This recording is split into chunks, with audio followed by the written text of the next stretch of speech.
स्वागत है आपका YouTube चैनल एमएस क्लासेस में। आज हम इस वीडियो के माध्यम से जानेंगे साइकोलॉजिकल कॉन्सेप्ट के बारे में, यानी कि हम मनोवैज्ञानिक के कुछ महत्वपूर्ण अवधारणाओं और सिद्धांतों के बारे में।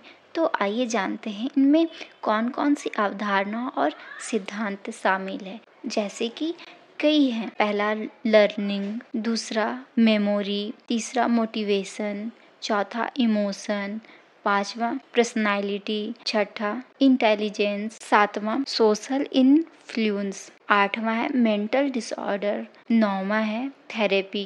तो इस तरह से हम आज मनोविज्ञान की कुछ महत्वपूर्ण अवधारणाओं और सिद्धांतों के बारे में बात करेंगे थोड़ा विस्तार से। सीखना यानी कि लर्निंग। सीखना एक ऐसी प्रक्रिया है जिसके द्वारा हम नई जानकारी और कौशल प्राप्त करते हैं।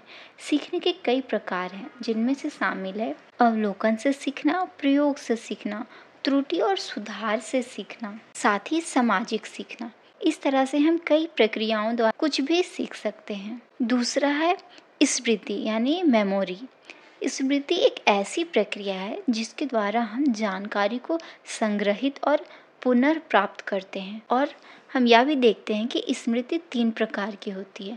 पहला दीर्घकालीन स्मृति, दूसरा अल्पकालीन स्मृति, तीसरा कार्यशील स्मृति। इस तरह से इन तीनों स्मृतियों का उपयोग मानव अपने जीवन में उपयोग करता है। तीसरा है मोटिवेशन यानी कि प्रेरणा। प्रेरणा एक ऐसी प्रक्रिया है जो हमें किसी कार्य को करने के लिए प्रेरित करता है। प्रेरणा के भी कई प्रकार हैं, जैसे जैविक प्रेरणा, संज्ञानात्मक प्रेरणा और सामाजिक प्रेरणा। इस तरह से इन तीनों प्रेरणाओं के माध्यम से हम प्रेरित होते हैं। वहीं चौथा है इमोशन यानी कि भावना। भावना एक मानसिक और शारीरिक प्रक्रिया है जो किसी स्थिति या घटना के प्रति हमारे दृष्टिकोण को दर्शाता है। भावनाओं के भी कई प्रकार हैं, जैसे खुशी, दुख, गुस्सा, भय, घृणा।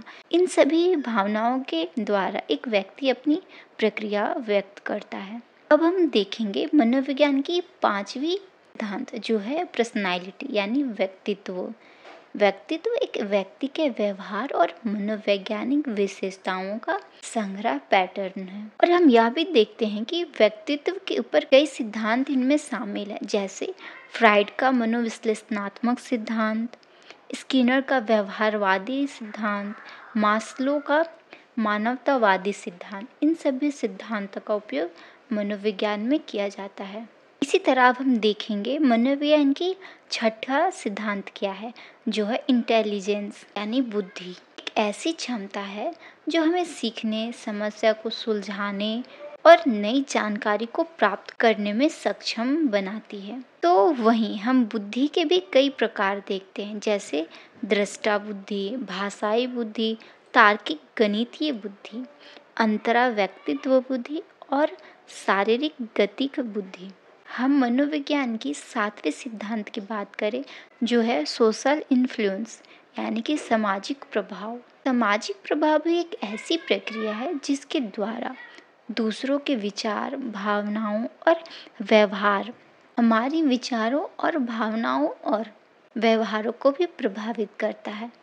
सामाजिक प्रभाव के भी कई प्रकार हैं। इस तरह है, जैसे अनुकरण, अनुरूपता, आज्ञाकारिता, समूह दबाव। इन सभी प्रकारों का उपयोग सामाजिक प्रभाव के अंतर्गत किया जाता है। अब हम बात करेंगे मनोविज्ञान की 8वीं सिद्धांत के बारे में, जिसकी बात तो हर कोई करता है, जो है मेंटल डिसऑर्डर यानी कि मानसिक विकार। मानसिक विकार एक ऐसी स्थिति है जिसमें व्यक्ति का मानसिक स्वास्थ्य बिगड़ जाता है और यह उसके दैनिक जीवन को भी प्रभावित करता है। अगर मानसिक विकार के प्रकार की बात करें तो इनमें कई प्रकार हैं, जैसे अवसाद, चिंता विकार, मनोविकार, विकार और मानसिक विकार। इस तरह से कई प्रकार मानसिक विकार के पाए जाते हैं, जिसका अध्ययन हम मनोविज्ञान सिद्धांत के अंतर्गत करते हैं। अगर मनोविज्ञान की अवधारणा सिद्धांतों में 9वें सिद्धांत की बात करें तो हम देखते हैं कि यह है थेरेपी यानी कि चिकित्सा।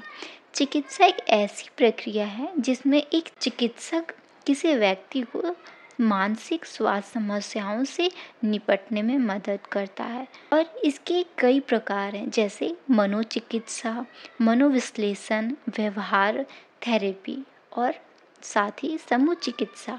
इस तरह से कई प्रकार पाए जाते हैं थेरेपी के, जिसके माध्यम से एक व्यक्ति के मानसिक स्वास्थ्य से संबंधित समस्या में मदद मिलती है। इस तरह से था मनोविज्ञान के कुछ महत्वपूर्ण अवधारणाओं और सिद्धांतों का एक संक्षिप्त परिचय। इस तरह से यह भी स्पष्ट होता है कि मनोविज्ञान एक बहुत ही व्यापक विषय है और इसमें बहुत कुछ शामिल है। अब मैं उम्मीद करती हूँ कि इस वीडियो में आपको मनोविज्ञान के बारे में कुछ बुनियादी चीज़ें समझने में मदद की है। तो आज के लिए बस इतना ही। मिलते हैं अगले वीडियो में कुछ और टॉपिक के साथ।